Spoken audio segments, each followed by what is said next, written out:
Winter is coming, but somebody just turned up the heat.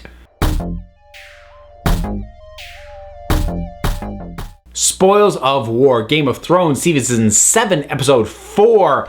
Reminder, I do not do spoiler free anymore, so here we go, let's get right into it. I'm gonna save the best part, which, if you hadn't guessed, is the tail end and the big battle at the end. We're gonna come back to that, because I'm afraid if I start gushing about that too much, I am going to forget to talk about the stuff in the earlier part of the episode, which I'm a little more mixed on. Very little was outright bad, but it wasn't awesome until the ending. So we're going to come back to that. So what do we got? Well, we got Daenerys and Jon a little bit more. I'm still liking their vibe and their dynamic. Daenerys irritated me a little bit because she was kind of falling back on her, I don't know, some of her more pig-headed tendencies, which I will grant makes more sense here than it has in some of the cases in the past, because, I mean, she's losing, and she certainly wasn't expecting that. She's watching the plans that have been carefully curated not come together. So I get why she's sort of in the headspace that she is. And I think the way that she chose to use the dragon was about the smartest thing that she could do as far as that goes, because she's using it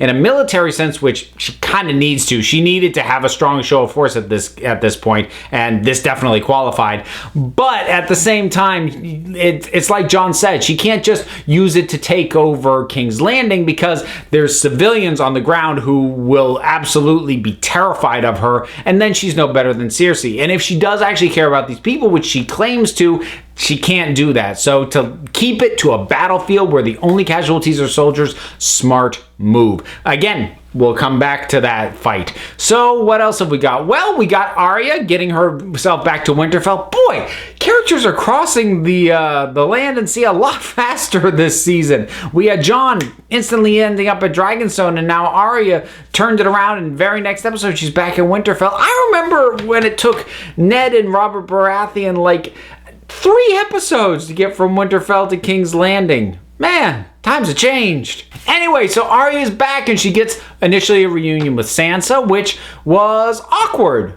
Which it should have been, I think, given how those two characters felt about each other the last time they did see each other, and how much each of them has been through. I really liked Arya's fight with Brienne of Tarth. I thought that, I mean, I like both those characters. I like that they have a different dynamic. I like that Arya was all nimble and everything, but that Brienne got that really solid kick in on her chest. And I think, whether or not Arya took this lesson, I'm not sure, but it was a good reminder to me that Arya is not indestructible, and if she gets hit, especially by someone like Brienne, it could go real bad for her real quick. So I enjoyed that fight. I thought it was cool. And the other bit of reunion we had for Arya was a reunion with Bran. And Bran, they need to think of something to do with this guy really quick, because he is boring.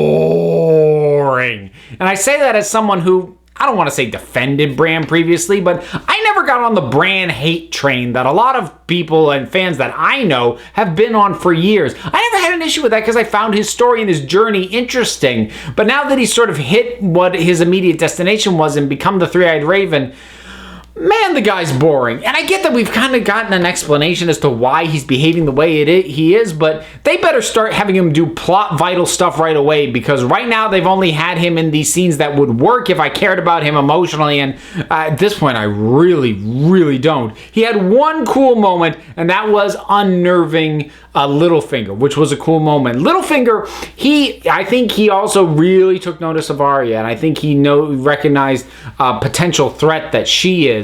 And I also took note that Sansa seems to be in a good headspace as far as understanding how untrustworthy Littlefinger is, which is good, because my fear was that he was going to corrupt her. And while that may still happen, at the very least, it doesn't look like she's going to be a pushover if it goes that way. So I appreciate that.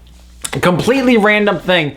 I hope, I'm not sure it's going to happen. I'm going to say I don't think it will, but it is my hope that Arya will stab Littlefinger to death with that dagger.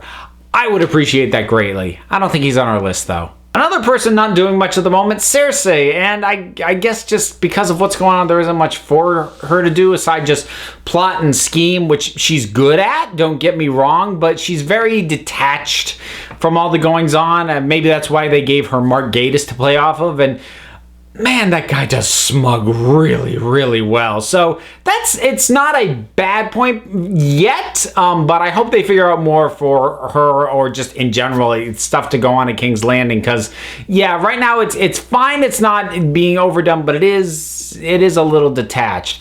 But let's get to the big set piece of this, which is, of course, that battle. Okay, so starts off when we just got, it sounds almost like thunder, and then, oh, that's a horde of Dothraki, and there's the dragon. And like I said, Daenerys being very smart, very strategic with the fire breath of that thing, and oh my god, reducing people to ash instantly, and then they blow away in the wind. Whew, that was intense. And I mean, for God's sake, it was like she brought a nuclear bomb to a sword fight. That was crazy. I like that Tyrion was there because we're really getting, just through some great expressions from Peter Dinklage, how hard this is for him because, yes, he chose his side, and I don't think he's questioning that, but it wasn't an easy thing for him to see Jaime, to see his brother in danger. And he might hate Cersei, but these are people who were defending his house. These are his people he's watching getting slaughtered. And you can see that that's rough on him. Now, let's get to the absolute, true, full-on highlight of this show. Bronn! Oh, it was so good having him back, and then he gets to be such a badass. Dealing with that Dothraki who cut his horse out from under him, and then taking down the dragon. Oh boy, I tell you, that scene was so tense for me because, you know, it reminded me of the Brienne and Hound fight. Because of that fight, I'm like, I like both these characters. I don't know how I want this fight to go. And I felt the same way with Bronn taking aim at that dragon because I love Bronn and I usually really like Daenerys. So I'm like, I don't know what I want to have happen. And I like that he hit the thing, he got that moment of triumph, but the dragon's not dead because while I fully predict we will lose at least one dragon before the season's over, I like that they didn't go down that easily. But he managed to make it out alive. So did Jaime, which surprised me. Towards the end, I was convinced Jaime was not going to come out of this alive. And I suppose technically he could still drown. But I mean, come on. At this point, with everything going on in the show, they need to be definitive about deaths, and that was ambiguous. Next episode is going to start with him being pulled out of the water, whether it's by Dothraki or by Bronn or whatever. He's not dead. We're going to get more Jaime. It's actually kind of surprising that we got through this entire massive fight without a single notable character death confirmed. That's actually kind of surprising. What's more surprising is it didn't bother me. I mean, at this point in the show, it really could have run the risk of, yeah, big fight, that's nice, but it didn't matter. But no, it did matter. I mean, this is a massive chunk of army taken out, so plot-wise it matters. It's not a gratuitous fight scene. And it was energetic and fun and visceral enough that it worked as a scene in and of itself, and it didn't need to eliminate any of the particular important plot players at this point. So yeah, just really well balanced, really nice. And Bronn, oh, you know, whoever, no matter who ends up winning at the end of this, whether it is Cersei, whether it is Daenerys, whether it is Jon Snow, whoever is ruling the kingdom at the end of this thing, they need to give Bronn a castle. The man has earned it. So those are my thoughts on the spoils of war. What did you think about it? Whatever you thought, drop something down in the comments. Let's talk about it. Don't forget to like, subscribe, check me out on Twitter at Council of Geeks. Give a listen to the Council of Geeks podcast. I am also one half of the Punch Like a Girl podcast. Both of those are available on iTunes and Stitcher. And until next time, this council is adjourned.